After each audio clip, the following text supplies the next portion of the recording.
Almost everyone agrees that the U.S. must find ways to become less dependent on foreign oil, but getting everyone to agree on the solution, well, that's the hard part. And this brings us to part 2 of our renewable energy series. Ainsley Earhart investigates the controversy surrounding solar power. I'm standing in the middle of the Mojave Desert in Southern California, and boy, does it get hot here. Temperatures often reach the triple digits, and that's why this place is the epicenter for these major solar power plants in our country.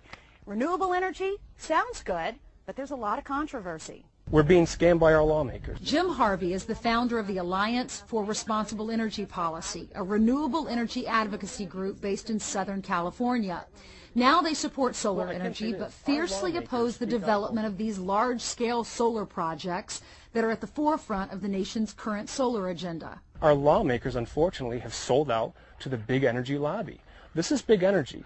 Make no mistake about it. These are the same people that brought us oil dependence. This type of technology, this remote concentrated solar technology, will actually increase our electricity bills. This is not cheap power. I want to invest in clean energy.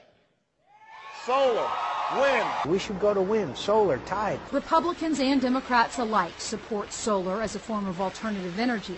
President-elect Barack Obama has even made it a cornerstone of his campaign, calling for 10% of electricity to come from renewable sources by 2012 and 25% by 2025. Do you think it's just the lawmakers are not educated enough? They don't know. They look at this like I look at this and they say, oh, it looks like renewable energy. This is a good thing, until we start learning the details? Well, I can say this. Our lawmakers speak out of both sides of their mouths. In front of the press, they're saying that we need to be green, we need to do the right thing, and incorporate renewable electrons into our grid. There's a right way to do that, and they know that. We can do it locally. California is the nation's leader in renewable energy, but a ballot measure included in the November 4th election forcing the state to provide half its electricity from alternative sources by 2012 was rejected, as were 3 other green initiatives nationwide, a repudiation of President-elect Obama's proposed energy policy. The candidate's campaign promise of renewable energy soared with high oil prices, but with the credit crunch, voters are coming to grips with the realities surrounding the industry. The Alliance for Responsible Energy Policy, Ainsley, opposes the solar projects that are going to sacrifice and destroy our environment. You see behind me, this is a perfect example. These projects scrape thousands and thousands of acres per project. We're talking millions of acres overall, just in Southern California alone. And they also consume an awful lot of water. Some of these projects will consume 35 to 100 million gallons of water a year apiece. That adds up to billions. But it doesn't stop there. According to Harvey, thermal solar, which uses thousands of these mirrors to retain sunlight, also uses harmful chemicals like glycol, as well as oil and natural gas to convert sunlight into electricity. They also require massive cable lines to transfer the power to urban areas. A far cry, many would argue, from clean and cheap energy. So the Alliance for Responsible Energy points to localized solar panels like these, better known as photovoltaic panels, as the most efficient form of solar energy. But still, huge hurdles remain. Cecilia, I know there's some people out there that are not for the big solar power plants. They think that it's destroying the habitat, tearing up land, using a lot of water. Why is this different? Why do you say this works? Well, first of all, this kind of solar is put on the home, on the business, right what is used, so it works best because it's distributed. It's right where you need it the most. Cecilia Aguilan runs the solar division for Kyocera Corporation, one of the world's largest manufacturers of solar panels.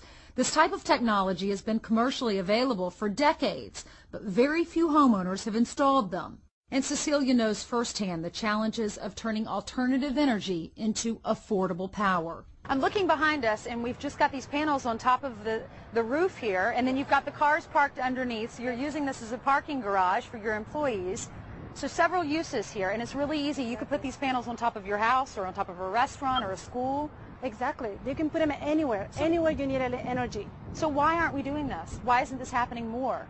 Well, first is the cost. It's higher than your conventional energy, although when you look at it, you're buying power for the next 20 to 50 years. So the power is free. However, the capital cost, the installation, that's expensive. So it requires you to pay up front. In order to fully equip a single-family home, your initial investment can cost up to tens of thousands of dollars, a feat no more affordable than purchasing 20 years of food up front. And while most states offer rebates and tax incentives, going solar for the average American family today is just not worth it. And Jim Harvey says that's just the way they want it. They're continuing the stranglehold so that we have to continue to pay these high electricity prices instead of allowing us to do this on our own. Give us the subsidies, let us put this stuff on our roof and do the right thing, both ecologically and financially. All right, this is an interesting series, all right? So we're trying to get to the idea, can America ultimately become energy independent? Wind power this week, solar power. Right.